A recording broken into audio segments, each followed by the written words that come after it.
Welcome back to Sunrise Daily, continuing our focus on how to end, at least, the meningitis, which some states have witnessed outbreaks. Could you tell us, how are we faring in terms of diagnosis and responding, or even manufacturing our own vaccines here? Oh, wow. The simplest one is even, yes, diagnosis, because diagnosis shouldn't be so expensive.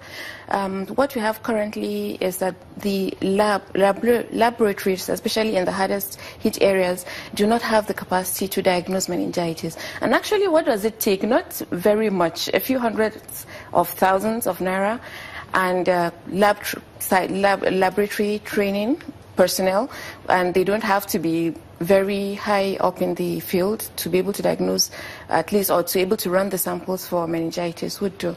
So we have a situation where, in the first place, CSF, the specimen for diagnosing meningitis, is not taken as much as it should be. If you've looked at the situation report, the number of cases and the number of confirmed cases, there's a very wide margin. Less than 10% of cases suspected actually get to the lab to be even confirmed as meningitis.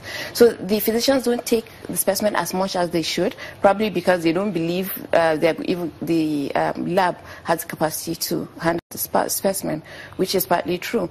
On the part of the labs also, the infrastructure is highly inadequate. The equipment are not so much. So I know of a situation where specimen from Zamfara have to come to the MSF eHealth lab in Sokoto to get processed. Now that's a huge problem because the organism causing meningitis is highly fastidious. So during that transport, the organism may die, which is what tends to happen often, and then you say there's no meningitis.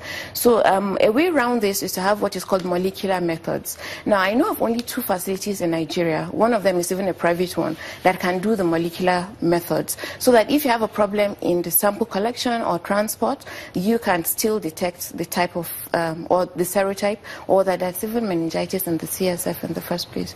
So the laboratories are really not able to. So you don't even have provisions for a mobile laboratory, for instance, to move to those areas? There's one mobile laboratory I know that the NCDC has, but it cannot cover all those areas, and I do not know as of now if it has been used in those areas anyway.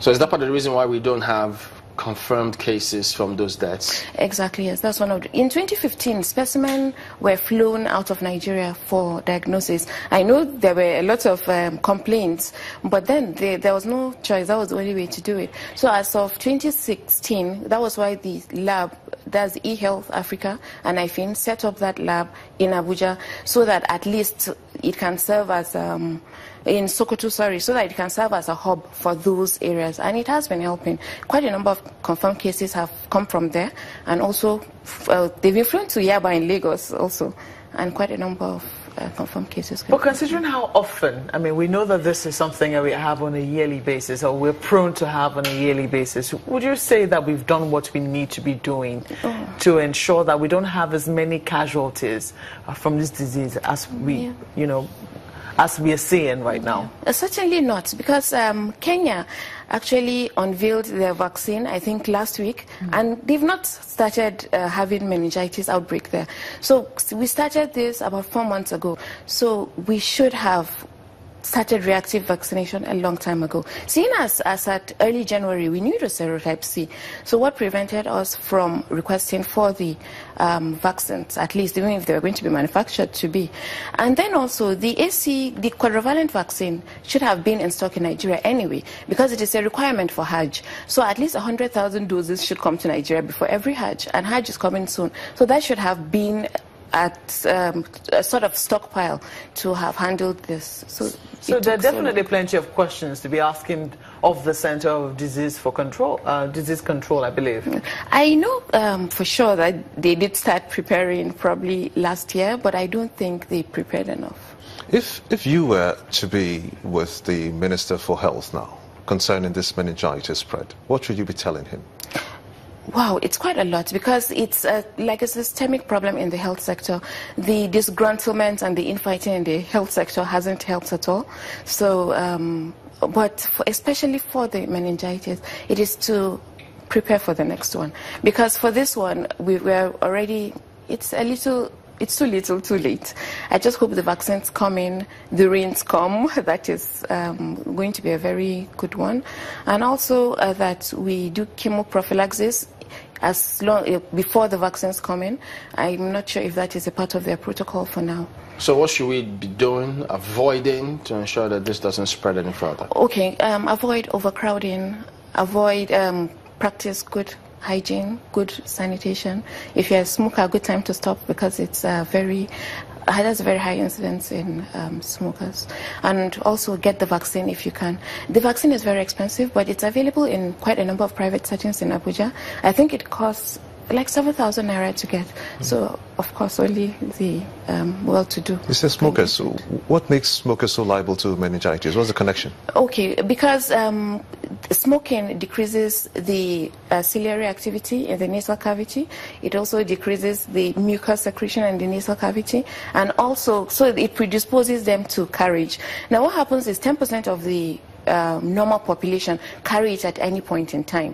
But when a new, so the carriers are usually immune anyway. So if you come in contact with the carrier and you're a smoker and then he sneezes or somehow you're in close contact with him, you are more predisposed to getting meningitis because of the decreased immunity, especially in the upper respiratory tract that you already have.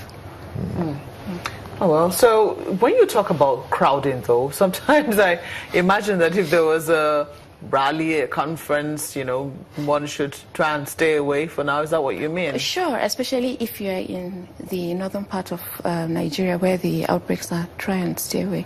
But so